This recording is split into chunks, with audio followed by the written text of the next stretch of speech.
We're live. Hi, Bruce. What's going on? How's everybody doing? Hey, man. Our millions of fans all say hello and give you an air hug, my man. Uh, Glad to Thanks for hear coming that. on. We're live, and thanks for joining. We also have Evelyn Barnes Willingham from Alabama, and she is calling in via audio or video. We'll figure that out. Um, Today, I'm Adam. I am every day, but I'm Adam Zimbrewski with Hospiamo. I hope I will be tomorrow. Um, and my brother Matt Zimbrowski probably can't be here with us for this hour. He had something come up, and he's with Agile Game Changers. We do this every week, Thursdays at 3. Um, in the studio today is Bruce Jordan, someone that I have been following like a stalker for a few years, Bruce, and um, the same way that I was stalking Evelyn Barnes Willingham on LinkedIn, because when I say stalking and watching and observing, I really like how Bruce, you have embraced, let's call it, the visual aspect of telling a story or promoting a brand or a hotel or a company in the hotel industry, particular. And this is the first time that we're actually seeing each other. We've spoken on the phone recently, but I feel like I know you. And wanted to invite you on here to just talk through some stuff. We are specifically going to be talking about artificial intelligence. Some people might call it the robot uh, generation.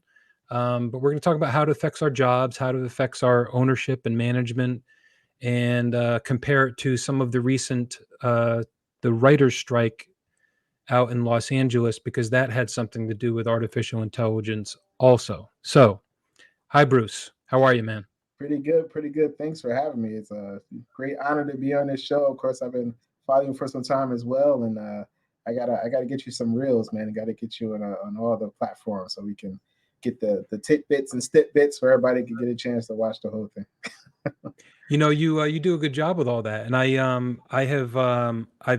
been self-taught in this whole podcasting thing, and I'm allowing everyone to kind of watch me as I stumble my way through it.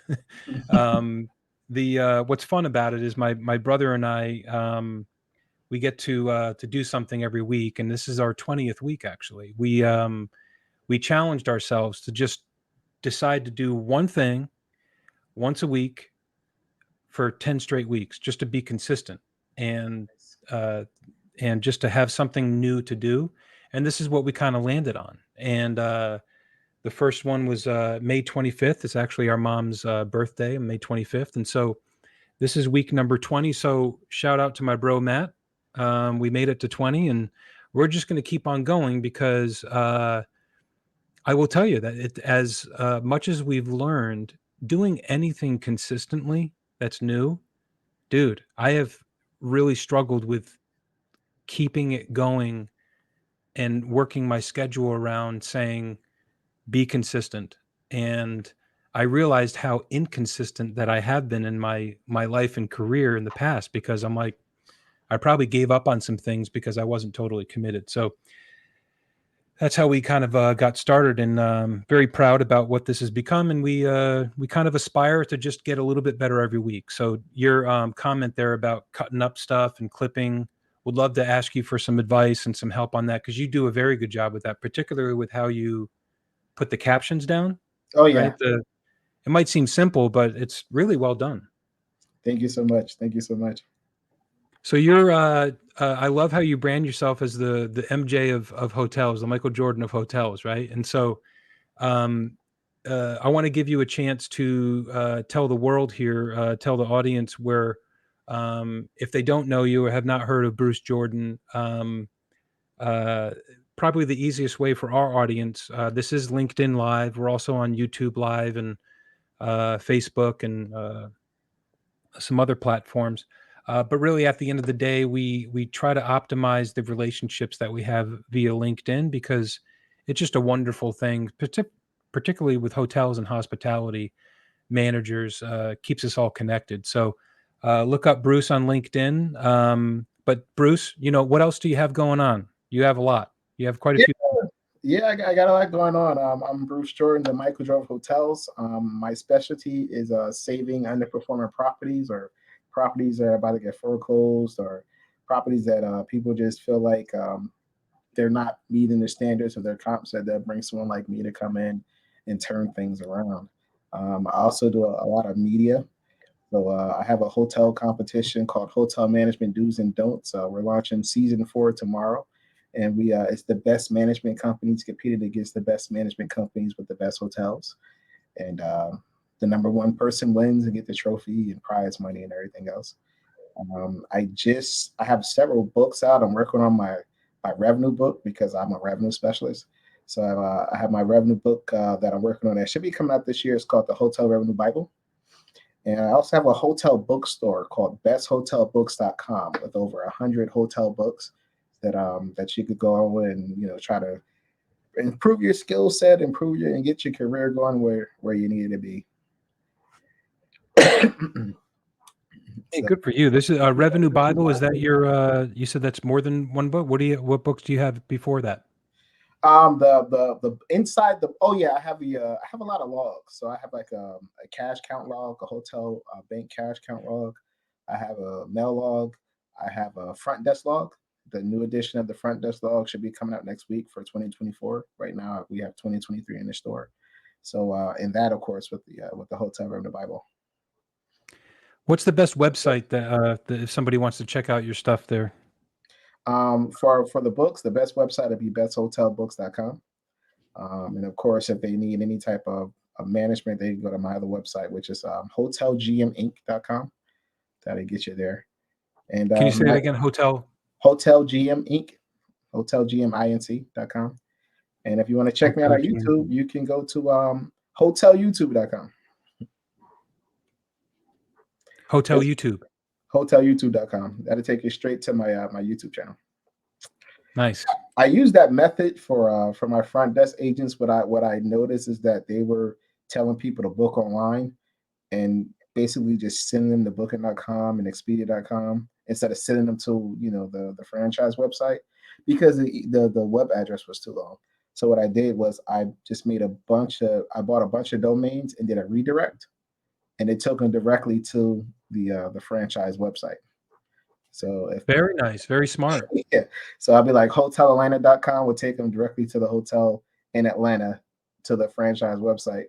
So that instead of saying, oh, go to booking.com, they just say go to hotelatlanta.com and take you to the website. So that's where I learned that little trick from. Very cool. It's a good trick too. It probably makes you a few cents on the dollar, right? I mean, it's a bit of a revenue producing at all. It's revenue producing cost saving because these OTAs they charge like 15-20%. So every time they say hotelatlanta.com, I say 15-20%. There you go. There you go. Yep. Yeah. Nice.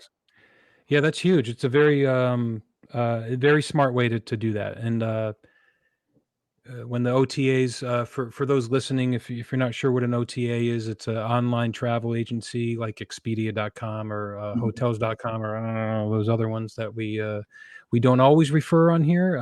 But we do. We actually had an episode, Bruce, that we went through from an educational perspective for guests and travelers that don't haven't managed hotels, right? And what that means. And so it was one of our it received the most questions and I received the most emails and texts about it because um the majority of guests and travelers out there, as you would probably already know, they don't understand the flow of money as it relates to booking a hotel room, right? And so when they realize that, for example, if they paid $100 to go stay at Hotel ABC and it's a branded hotel through Hilton or Marriott or something, then and they went through one of the OTAs, then they didn't know that a significant portion of their $100 does not go to the hotel; it goes to the booking agency, Mhm. versus going directly to the hotel website. And so it gave them a quite a nice feeling knowing that, and it I think this has been going on for about 25 years. So there are still a lot of people that don't understand that, and I completely get it. But it's a consistent educational goal to inform the public that there every dollar matters that goes into the hotel. It helps them employ more people and helps them with training and development and careers and all that. So What's really um, sad is they pay twice. So not only do they pay the OTA fee of the 15%, now they got to pay a franchise fee on top of business that the franchise didn't even get them. So they no, end up paying twice. It's almost double when you have a franchise.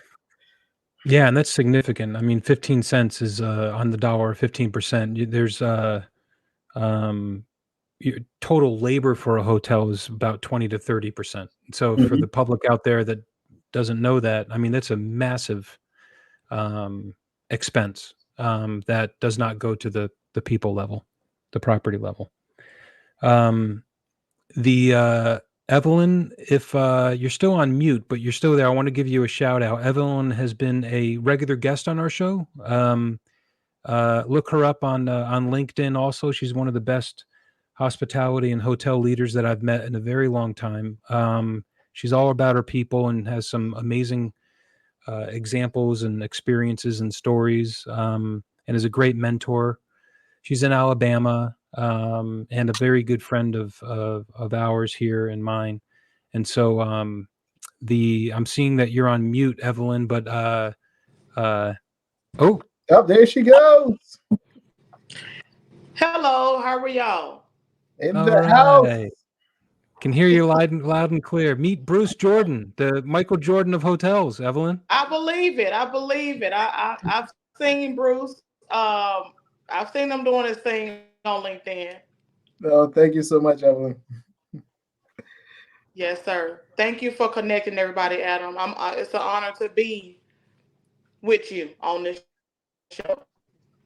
Thanks for taking the time. This is what we do every week, and I know it's not traditional or conventional, but we kind of make up topics as they go, whatever's relevant, whatever that the team kind of throws out there on what we want to talk about each week. And we also kind of have just a very, I'm very glad to say, a very growing list of our friends, right? This is a bit of a club of people that we invite every week. So Bruce, you're going to be invited all the time. This is a place where you can come and talk to some like-minded people, and it's have your voice heard, have everyone's voice heard. And we the topic this week started a little bit last week, and that's the topic of artificial intelligence. It's probably a little bit more than just a buzzword now, but for a lot of people, it's generally or possibly misunderstood, and how it affects and what the future looks like to workers and leaders in the field, and how it relates to property managers, how it relates to corporate managers. And what we talked about last week with my brother Matt was the writer's strike that I think everyone has heard about now, right? So writers are mostly part of a union. I think it's SAG, or I'm probably getting that wrong, but the Screen Actors Guild, and then the writers union, SAG-AFTRA maybe. Well, they went on strike, and I thought that they were just going on strike because they wanted more money, and I think that that was part of it. But once we dug in a little bit deeper, our friend Will Cannon, who's been on the show, he's got his own podcast. I'll give him a shout out, called Killer Heart to Hearts. If anyone's interested in some awesome true crime podcast, they're in season number 4 right now. So please go visit Killer Heart to Hearts. They're on like every platform plus every other platform times a million. So you'll find it. And it's Will Cannon and Elise Budell. So give them a shout. So I was Will is an actor, has been an actor, and he's been in the world of Hollywood for really since college for many years. And so he was making some comments about, and he turned me on to the fact that the writers were, on strike. And I think he was the one that told me, but I found a speech by it was Martin Sheen and somebody else, some very popular actors, and the topic was artificial intelligence. And now I'm going to interpret what I learned. And so what I learned was that they were striking because they were concerned that their jobs were being given away to artificial intelligence. Now, what might that mean? So, what I interpret that to mean is there is a site that has grown quite a lot. It's called Chat GPT, and I'll even bring it up, on here to share the screen. I've used it a bunch to edit some of the material that I write, but I haven't really used it a ton. It's interesting, but when people say AI or artificial intelligence as it relates to Chat GPT and as it relates to writing, for example, a movie script, technically, one can type into Chat GPT and say, please write me a movie script in the format of a movie script, a story about a young woman coming of age in Alabama in the 1800s. And her family of five, and you just write in a few names, and it will come back with a movie script about that.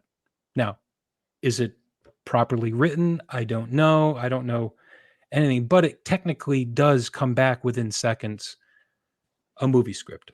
And you can also type in related to the hotel industry, write me a training on proper alcohol service. And it'll write your training about proper alcohol service in hotels. And whether or not it's good, whether or not you could use it, it probably needs a bunch of editing, but that is what's happening, right? And so I wanted to ask Bruce and Evelyn about, particularly, let's talk, because you mentioned that, Bruce, let's talk about revenue management for a moment, because when I think about automatic or automation in hotels, a lot of it has to do with the growth of what has become more automatic related to predicting rates, changing rates, what they should be next weekend, what they should be next year based on supply and demand. That seems like something that artificial intelligence could impact. I don't know how. Potentially, as a revenue manager, part of the title here is, do we have fear or optimism about these changing situations with artificial intelligence? And so, do you address this with fear or optimism related to revenue management? I address it with fear because I've seen what some of these systems have done when it came to AI and revenue management and setting rates. I have yet found the system that can beat me. So that'll be a great challenge if anyone has one of these systems out there and they want to try it out on the pros. Hit me up. Let's do the challenge. But the problem is that the systems they use an average and they don't increase the rates high enough. They don't see the events that's coming on in the area. They see traditional events, but they don't see pop-ups. The other side is the way they structure the rates. The way they structure the rates, the system doesn't understand rate psychology because it doesn't have a brain. It's artificial. So with rate psychology, people are more drawn to different numbers. It's like the art of numerology and revenue management. Like if I set a rate at 11111, there's a spiritual meaning behind that rate. So the guest is more drawn to it. 99, 123. That's something that you learn as a kid, as a kindergarten, growing up in school. You learn how to count to three by 1, 2, 3. So there's a connection with the numbers that the system can't understand. So they can only take a number, average it out, and just like increase it subtly. The 49-cent rule, that's never been programmed to the systems. And the way the 49-cent rule works is that if you go over 49 cents on the OTAs or on the websites, it'll automatically take you to the next number. It rounds up. So if you keep it under 49 cents, it rounds down. So they will set a rate at $100.07, not realizing that they just lost that other 33 cents or 32 cents just because they didn't want I to. understand. Yeah, the website is going to show the same number. So you always Yeah, and how did you learn that, Bruce? How did you learn that? I invented it. I invented the 49-cent rule. Good, that's a good way to do it. It's called the Bruce Jordan 49-cent rule. And so I was just all these things I was learning because the OTAs and the franchises they were changing their website to save on data, so they didn't want to put the extra cents in there, at least in the beginning, because of the bandwidth. So the save on bandwidth, they just took the cents out and just put 101 or 102 or 149, and you never seen the cents. So You know, I was sharing with a friend of mine about maybe 6 or 7 months ago when Chat GPT started to get popular, and I said, so a lot of people, I'm a contracted asset manager, you know, for clients and hotel owners, and I work with just a few, and so I have opinions about that, the role of asset manager, right? mhm, That a lot of times has replaced or gotten in between the actual direct report that a general manager might have with like his supervisor, like a VP of ops or something like that. And so the asset manager role typically for the public out there reports to the ownership group and but has a lot of interaction with the hotel. And so I was joking around, but there's a little bit of truth to that. And I said, my first GM job, my first 2 or 3 GM jobs, I said, I know artificial intelligence because I reported to an asset manager. and and it was not a dig against, it's not saying that it's their intelligence is fake. It's because the intelligence that I received and the feedback that I received seemed as if it was coming from somewhere that was not like in front of me and I didn't even know the person. mhm, You know what I mean? So uh I don't mean that they're not intelligent. I mean that the idea of artificial intelligence, that it's just coming from the world, right? It's like you type in, write me a movie script about that, and then it comes like, where's it coming from? And so, reporting to an asset manager, and I had a region of hotels working for some great companies, reporting to multiple asset managers, and sometimes I was able to have a good relationship with the asset manager or the owner, and then sometimes, or more of the times, it was like it was all email. There wasn't any texting. There wasn't really any kind of personal relationship there. So that's what I meant by that, and I think that people do acknowledge that. And so in the world of AI as it exists today and tomorrow, I would like to see. I think that that's something that can't necessarily be replaced. Meaning the relationship between somebody working at a property and the person that person that they report to. mhm. Uh, Bruce, in your experience, the relationship between a general manager and their supervisor that's not there, that's working for corporate. You have a situation right now where you're in Florida, but you're managing a hotel that's in a different state, right? So, um, if there was an artificial intelligence system, call it a revenue management system, that was telling that GM uh, what to set their rates at, or to whether it be to lower or higher or whatever, supply and demand, and it removed you or someone that they were reporting to in the process, I would imagine that that would create chaos. Oh yeah, that property be in a world of hurt because I've seen it time and time again. They want to, everybody wants to save money, and of course they want to have faith and belief in a system that can do that. And unfortunately, there is no easy route when it comes to revenue management. Everybody has a different style. So they'll instill on a system, and of course they would sell this. They wouldn't sell the system to like the hotel level. They would sell the system to like an investor or owner who doesn't do revenue management, doesn't know revenue Mm. management, and they'll have all these guarantees. And once they get that system in place, that's when they really start seeing a difference in the numbers on a downward spiral first, because those systems have to be programmed. Like if you went out and bought a new phone and you start using your new phone, let's say you switch from iPhone to Android, you will have to your autocorrect wouldn't work properly because it doesn't see the patterns. So that's how your auto corrections work on your phone, is because it sees your typing, it sees the words that you use frequently, and it automatically suggests the words for you.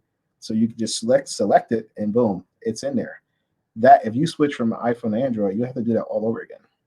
So that's what happens when they install these systems. It can't see the patterns, and it doesn't know what's going on. Cells to throw some stuff in there that throw it off a little bit.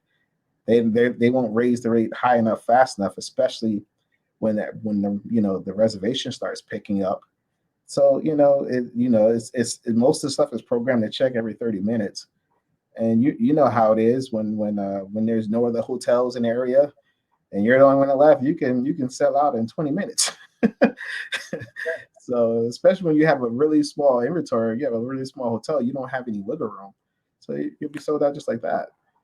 So it's I don't see it advancing that fast enough to be beneficial to a property. Yeah. I do think it makes a great guide. It gives you a great starting point, but I don't see it taking over completely for some time. I don't either. It's the analytical part that is you need. It's machine learning, right? And you, as a human, as you've learned, you invented something that didn't exist before. It's not going Correct. to invent something. It's only going to use what it knows, and that's from the past. Correct. So I think strategically, I am maybe the word's not fearful. I'm a little bit fearful of one thing, I'll just say it. It's sexy. Yeah. Artificial intelligence is sexy and it's different and it's new. And so owners, a lot of the times, we'll call them owners or real estate investors, they do want to go with what's sexy. And Mhm. the idea of paying a human to do all the revenue management for a relatively small fee, maybe with some incentives, it's not as sexy as you know uh, living in the intersection of artificial intelligence and real intelligence, or whatever the new buzzword might be. So that is uh, something that I'm fearful from, speaking for an ownership perspective of. And it's a warning. I will say it's a warning to owners and people that think in those ways. Be careful what you're attracted to, Mhm. because you might learn the hard way that if there's something that you don't know about, such as this, managing hotels, revenues, being a good employer, being a good manager, a good leader, a good educator, a good guest service representative, or whatever it might be, it's okay that you're not aware of it, but just don't go to the next shiny star, because the shiny star might be short term a little bit less expensive, but long term it could really throw things not only monetarily, but it just create chaos in your life. Oh, And yeah. Yeah. you Because think that I had that's plenty of late night calls. I had somebody install the system. Never heard of it. They installed the system. It was chaos. It was complete yeah, chaos. When you did a room move, it left the room open. Like each room was sold separately. The people that the owners didn't know anything about hotels. They were just investors that got suckered into a hotel that they should have never been in. And mm, they didn't consult with anybody because they're in their mind they're businessmen and they're great businessmen because they have more money than 90% of the population. Being a great businessman doesn't mean you can do oil changes. Right? There's people that for have real. expertise that you do not have, and they didn't bring a consultant because they're geniuses, of course. And Hmm. they got their butt handed to them. They did, and plus, if you're a car owner and you don't know that great businessman that's brilliant, that's never done the oil change before, that's scary. Yeah. And like, oh, sure, you're a smart person. You seem to be very successful. Go ahead and change my oil. You won't be driving out of the garage. Exactly. Yeah, Even if you are that good, let's say you're just naturally skilled, you're never going to be good enough to beat the people that do this day in and day out. Like they yeah, do this. I can do my own oil change, but the person that does this 30 times a day, they're going to do it 10 times faster than me. It's just a given. And it's the relationship. It's the value of a relationship that you can have for an extended period, that you grow to trust in both ways, right? And so if you're a human, you're looking around the corner for things that might be coming up that businessman might not be aware of because you're engaged. Mm-hmm. There's no artificial intelligence that's going to see around that corner, right? Exactly. I mean, there's just it comes with life experience. So I wanted to shift it over. Let me see if I can hear Evelyn. Evelyn, I popped you back into the studio. If you I'm here. There you are. There you go. Hey, do you have any thoughts on do you have any experience with like Chat GPT or artificial intelligence or anything like that? Well, to talk about the revenue management piece you were just speaking on, you and Bruce, it's almost that now. When you got Grow having floors, specific floors and different areas, you got 1 yield, 2 with hurdles. It's kind of being controlled already by artificial intelligence. So, Yeah. I think we just have that person now that I think I lost y'all. I think we just have that person now that's, deep, giving us a deeper dive into it, but it's kind of being controlled by artificial intelligence already. What do y'all think about that? I think it's evolved, right? So I'll be the I'm almost 50, and I've been doing this ever since I was able to be a manager. So I will go back into the history of it, and I think, do you guys remember the term CD-ROM? Oh yeah. At a hotel property, right? So it was part of the sales department or even like rooms control, right? So there was 2 positions. One was rooms control, which was working in the rooms department, and they were the person that worked 8 hours a day in the back office that was controlling the rooms. And so they would put people that reserved kings into king rooms and all this kind of stuff. And it was a very manual process. And so that job's gone. That doesn't exist, even at the largest hotels. And that has become artificially intelligent, maybe we'll say, but just, into software. There's also that CD-ROM, which was part of the sales department, which was really the revenue manager before revenue management took hold. And I think it was revenue optimization manager or something like that. But that was all about rate management. That was doing what you were just talking about, Bruce and Evelyn, about looking into the future, trying to optimize the amount of revenue that comes into a hotels, and then which, for all you guests out there that that don't love paying $300 rooms for a room night, it happens because of supply and demand, and it also helps to, from an annual basis, create jobs, sustain jobs. It allows these hospitality workers that work at the hotel, they use those revenues to keep you safe and secure and maintain the building. There's no call it Scrooge that's back there saying like, we're charging that person $300 and we're going to just take it.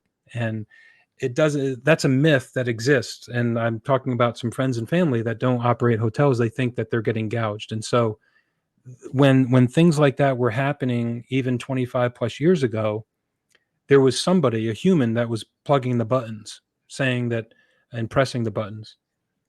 And so over time, I think, Evelyn, to your comment regarding it, it's always been the case. And so we're just calling it artificial intelligence right now. But I think that naturally, if you think about it like that, right? So some people, the headline might read, artificial intelligence is stealing jobs away from hotels. Okay, so someone can write a blog about that. But really, what does that mean? Well, in that context, 25 years ago, there was 2 hotel property level jobs that I just mentioned that don't exist anymore. So technically, if you think about it, okay, you're going to eliminate 2 jobs. But what was created? Full on revenue management departments at the corporate level, at the brands, at the management, that did not exist. Okay, so the those were jobs that didn't exist, that did exist afterwards. Were there less jobs on the aggregate? Probably, but still, I think there's a balance in the universe that happens, particularly in a service business like hotels and restaurants and tourism. So, does that make sense, you guys? Oh yeah, absolutely. Because there's some things that AI does that human beings just can't do. Like for instance, TripAdvisor. TripAdvisor, they use AI for the email campaigns. Did you know that you can actually send emails to your guests from TripAdvisor, and TripAdvisor will manage the campaign automatically? So if the person clicks on it and No. doesn't click, yeah. So what happens? And it's they give you the first 100 emails for free. So you can set up an email campaign in TripAdvisor. TripAdvisor is sending emails to get reviews for your TripAdvisor page. Okay, they'll send the emails to the guests. If the guest doesn't click on it, they'll send another email. If the guest doesn't click on it and don't leave a review, they'll send another email. So they'll send like 2 or 3 emails to that guest just to get a review for you. There's no way a person at the hotel is going to be able to do that, track that, Right. manually. So it does have its benefits. Yeah, connecting with people that may or may not know when they experience something to get some feedback. It's powerful. Powerful. And you got to remind people, right? And yeah, no one's going to be tracking that Martha Johnson didn't respond to my email from last week. That just that doesn't happen. So let's shift it to optimism here. So as it relates to that in the world of, I mentioned robots, but I think that there are some hotels in bigger cities that have like robot arms that have replaced a bellman or a maybe the baggage room. I mean, it does exist. There are some robot vacuums out there, large ones that do ballrooms, and there's been some benefits to that. Uh, from an optimist perspective, which I usually lean towards, robots, artificial intelligence.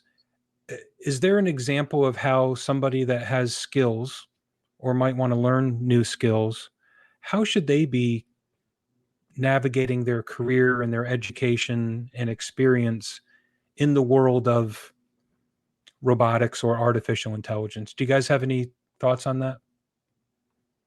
Me, the first thing I would do is I'll be looking at the parts. Someone that manufacture the parts, or someone that like they distribute the wires that they need, and the joints and everything else that goes with these robots. Because yeah, these robots they're going to be great. They're going to be able to do a lot of things, but the number one thing that they fail to think about when they're actually making these robots is who's going to be able to afford to buy them. Because even let's say a labor worker cost them $30,000 a year. That robot when it first come out is probably going to be 250,000 dollars.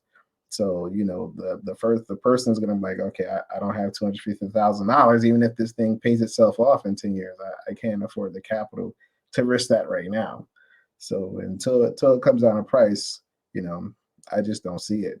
But the main thing is the one that actually programs the robots, and of course the parts.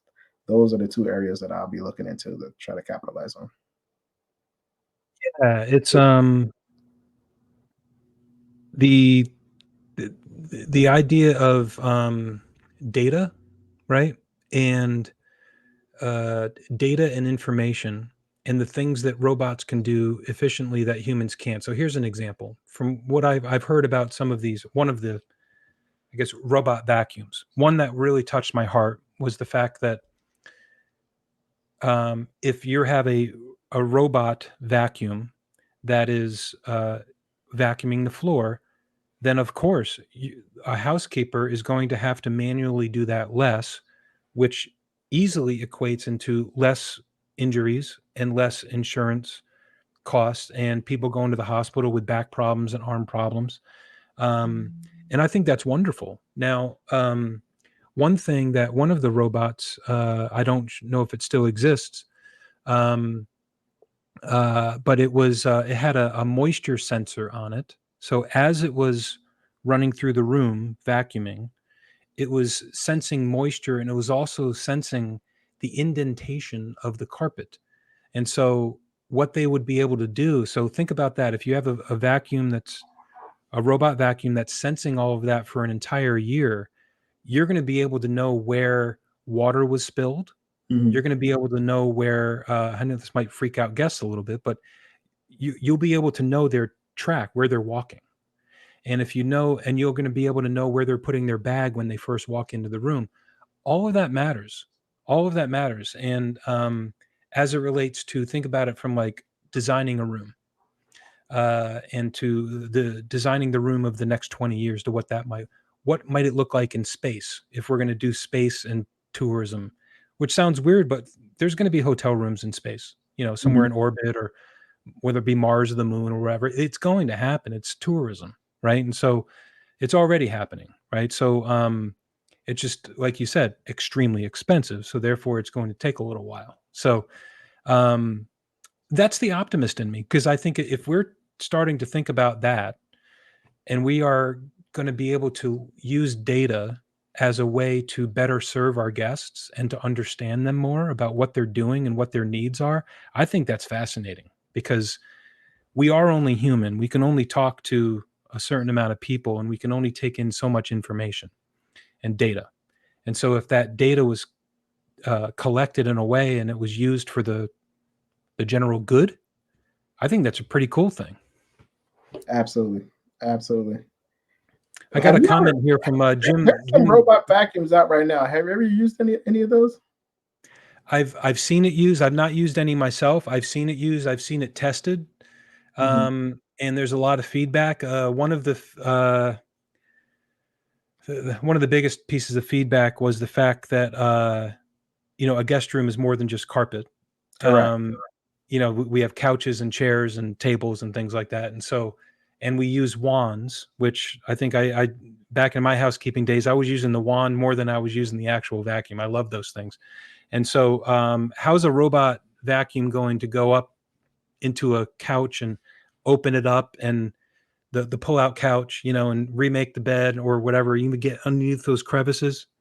Yeah, that's the feedback. It's like, it's nice to do like you're not even saving that many minutes by just doing the carpet for somebody. You're saving a little bit of that arm length. So yeah, it's interesting. It's something to watch. I got a comment here from Jim Willent. Jim and I worked together with BF Saul. Hey, Jim.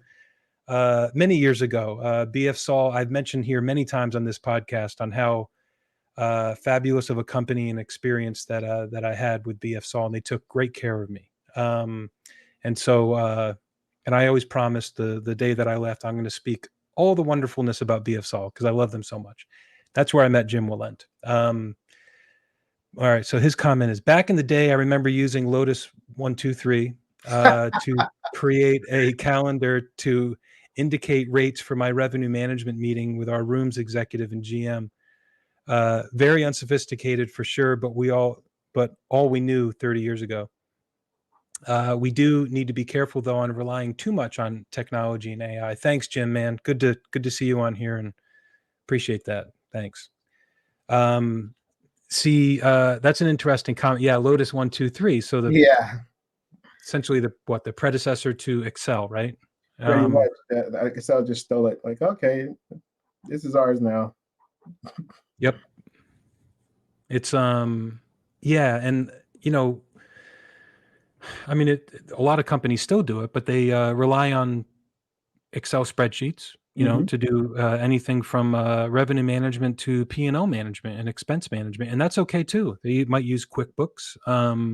All that is very manual, and I will comment Surprisingly on this. not. So, I'm not sure if you probably haven't used QuickBooks in a while. QuickBooks allows you to create rules now. And with those rules, ah, it sees a name or it sees an amount, and it automatically assigns the expense as you import it through the bank. So instead of you having to aha. go manually one by one, it automatically kicks in the rule, and all you have to do is alter the rule and then say accept, and it automatically goes to the expense. We Yeah. should have another session here just on that, just on the hotel P&L, because I have ripped through many in my life, and as you have too, and as Evelyn has. And I also, in my life now, I look at a lot of hotels that in order to acquire or evaluate for purchase, or to convert and whatever that might be. And so the P&Ls are all over the place. And I just noticed. So in the past, the QuickBooks P&L was very obvious to see. And it added a lot of work for me to look at it and read it and then reallocate some of those and to understand really the flow of all the margins and things like that, right? But Mhm. now I just saw that. I'm glad that you mentioned that. It was just a couple weeks ago where I saw a P&L and I was like, I mean, I know all the systems, right? And I can identify if it's Profit Sort or whoever, um, different M3. accounting systems. But I always know it's QuickBooks because I know it's going to take me more time on my side to learn it. But I saw a different one that I hadn't recognized, and they said, "Oh, that's just QuickBooks." I was like, "No, it's not." Uh-huh. They're allocating now. They're maybe that's an optimism thing for AI. Yeah, Chalk up the point there for that. Good. Okay. it cuts the time down in half. That's for sure. So I wanted to see if I wanted to ask about the button pushing that we were talking about specifically as it relates to the human part of technology and making decisions. So Evelyn, can I ask you? You have multiple properties that you've been working at recently, but in general, and we don't have to name any names or anything like that, but as far as it looks like looking out, say 6 months from now, when you have your revenue management meetings, is it you, the general manager, that's responsible for making decisions, or are you using information from other people? How does that usually work? So I'm a different type of person. So I'm not the I quiet know that. So I'm not the quiet GM on the call. Because top line affects my bottom line. So I'm That's very, right. very involved in my revenue strategies. I've been blessed over the last 12 years. Y'all make me feel like a baby. All the stuff y'all talk, I'm like, I don't know about that one. CD-ROM, what is that? So that's why I've been over here quiet, because I'm like just trying to take notes. But I think that it's very important that the GM, and to me, one of your most important people within your team is your revenue manager. So to Bruce's point, it's a little scary because, but it's happening anyway, right? But Mhm. it's a little scary because you can't pick up that call and say, hey, we're already oversold 10 and a citywide sellout, right? So that's the scary part. But I think that, yeah, I'm very involved in my rates. I'm very involved in my call. We look at last year's data, the year before, to make decisions.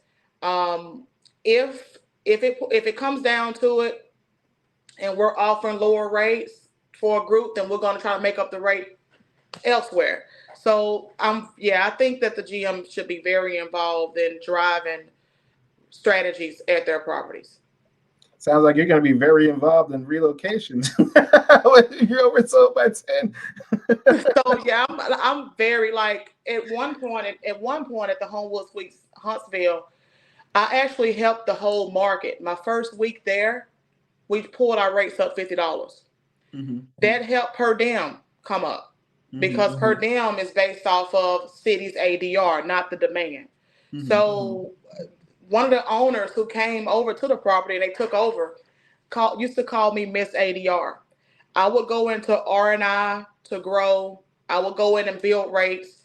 Revenue management is a passion of mine. I'm not a revenue manager by trade, but you ain't gonna tell me that, right? Because I can go in and set my rates, whatever I need to do.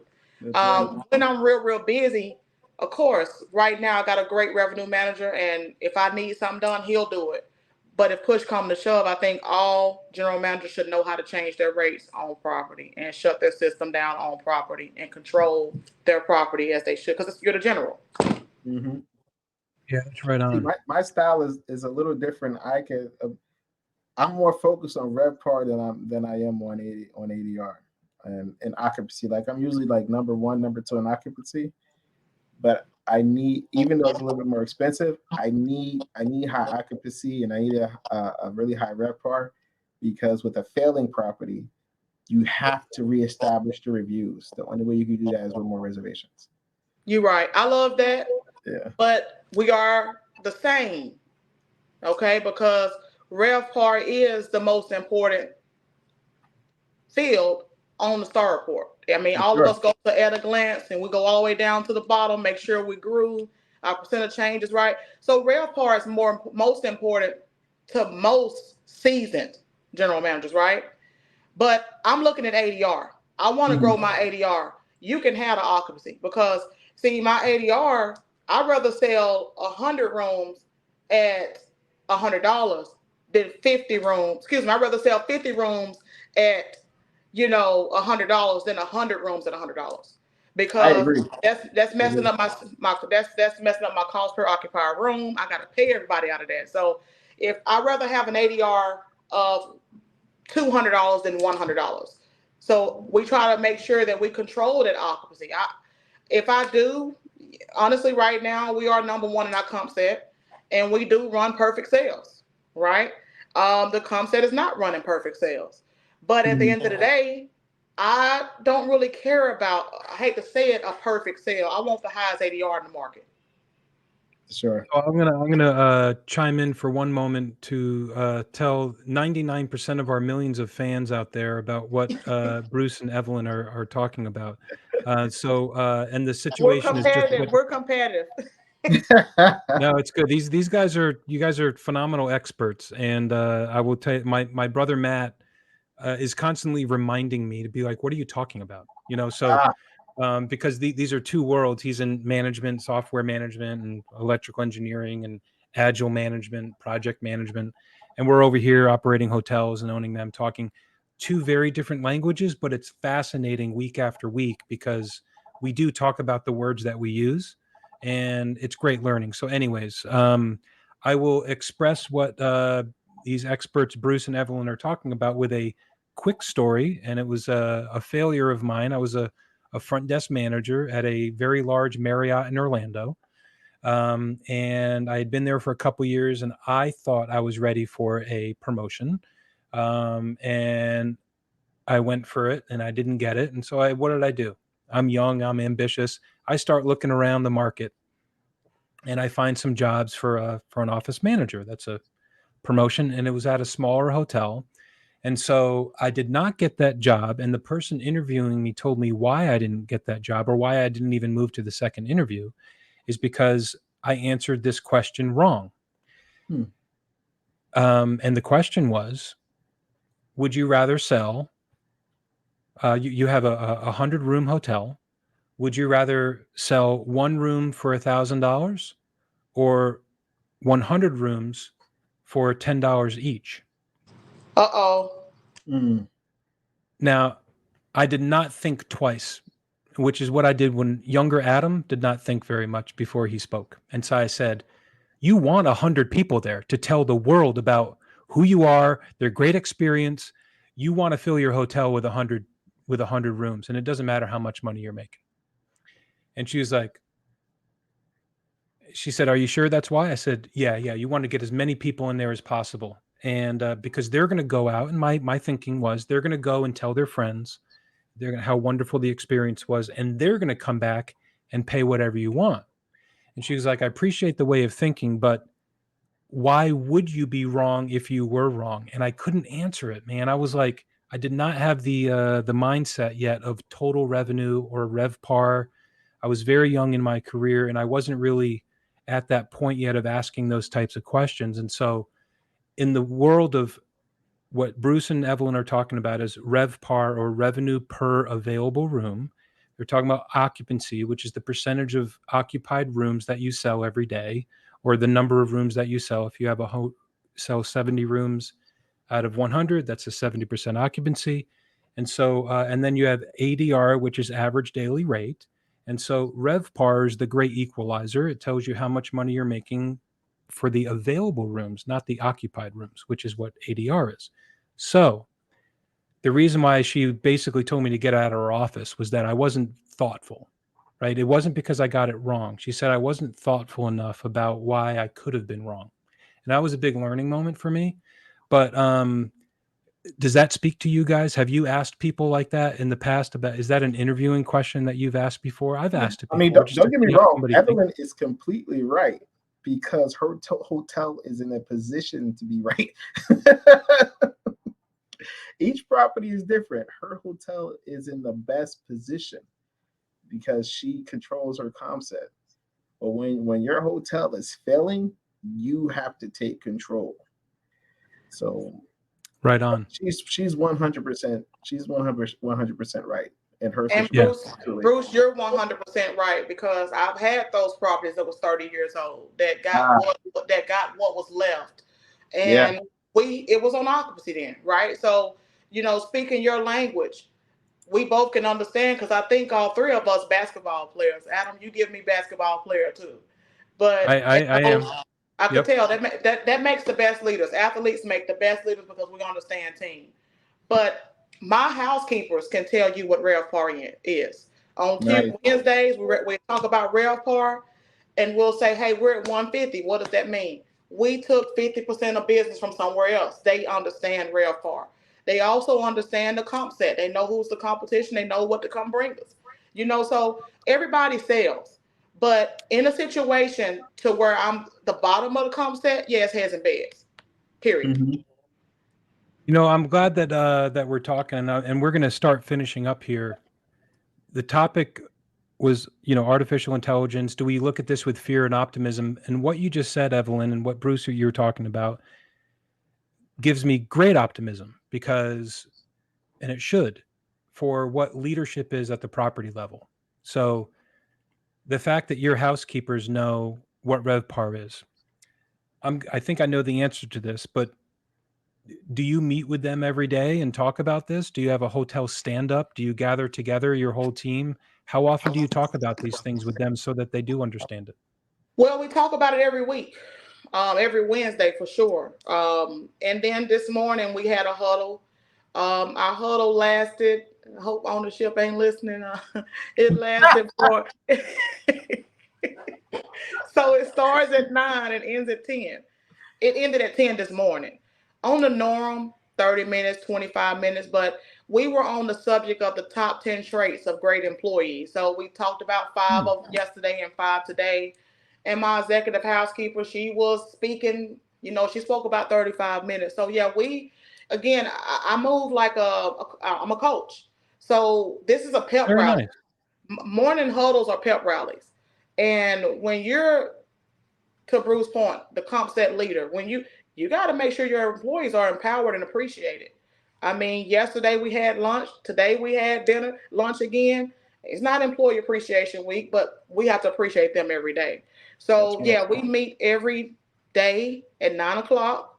Even on my off days, huddles are being had. When we have new employees, we introduce everybody, tell something special about us. But yeah, it's all through training and learning. Yep. I got a quick question for Evelyn. Evelyn, have you ever used like one of those robots for like the vacuum the floor or sweep the floor, inside the hotel? Have you, like in the lobby or something like that? Have you ever used one of those? No, I'm a little old fashioned. It's gonna have to happen when it happened with me. I don't even have one at my house. I don't got I gotta keep my eyes on everything. So not yet. I had brought one for my wife. And it was about maybe 3 days till she was like, "Take this back." You're like, I tried. Now it's back on your duties. No, I still count my money when it come out the ATM. I gotta see stuff. So when it happens, I don't have no choice. Then it happens. But no, not right. See. It's funny at home. It's a new vacuum is received in a very different way than a new vacuum at a hotel. Because if I get a new vacuum, young Adam again, here's a new vacuum. You're like, I don't care. You're going to be the one using it. What are you trying to tell me? That's right. When you get those Windsor vacuums, it's like Christmas time. When you get those coming in, like we love Windsor. Hey, so you mentioned something, Evelyn. Your top 25 characteristics of a great employee. Is that what you did? Top 10. Maybe the three of us will end the call by sharing what we think that is. So what was one of the ones that you came up with there, your team came up with? Well, hey, I don't mind giving you all 10. Just Dedication. give us one. Don't take them all. Hey, Yeah. dedication is number 1. Confidence is number 2. Being reliable is number 3. Teamwork is number 4. That's us basketball players. We don't like being, I went to a hotel one time and they said, yeah, we passed our last QA. I said, no, what I'm looking says you failed it. Well, housekeeping passed. I said, well, everybody failed. It doesn't matter if that's like if, Michael Yeah. Jordan out of hotels, right? That's If right. Michael Jordan scored 50 points, if the end score was Bulls 90, Spurs 102, they still lost the game. It That's doesn't right. matter what Michael Jordan scored. So sometimes you got to go in and build that teamwork to let them know, hey, y'all all won. Basketball, when you lost, everybody ran laps. The person who scored 50 points didn't get to sit back and chill. It's a team. So number 4 is teamwork. Number 5, independence. You got to be independent too. Number 6, leadership. John Quincy Adams said, if your actions inspire others to do more, dream more, and become more, you're a leader. So we got to teach our team members the titles mean nothing. It's your actions.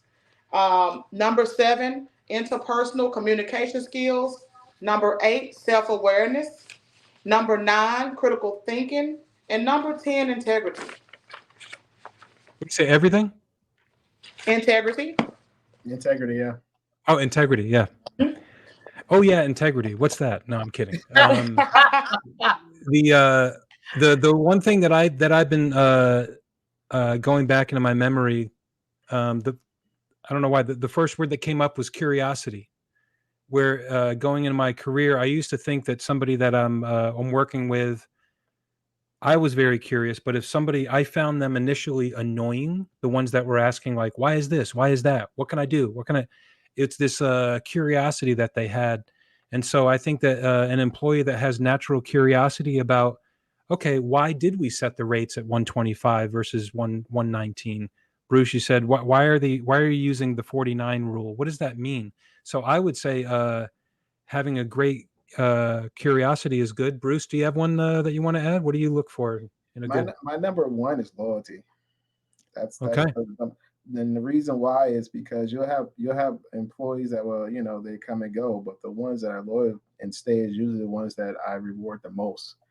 And you'll have people that will come in, they'll complain about this person, that person, and how they should be fired, and they're on Indeed looking for another job. Like they want you to fire someone while they looking for another job and leave, and then you be holding out.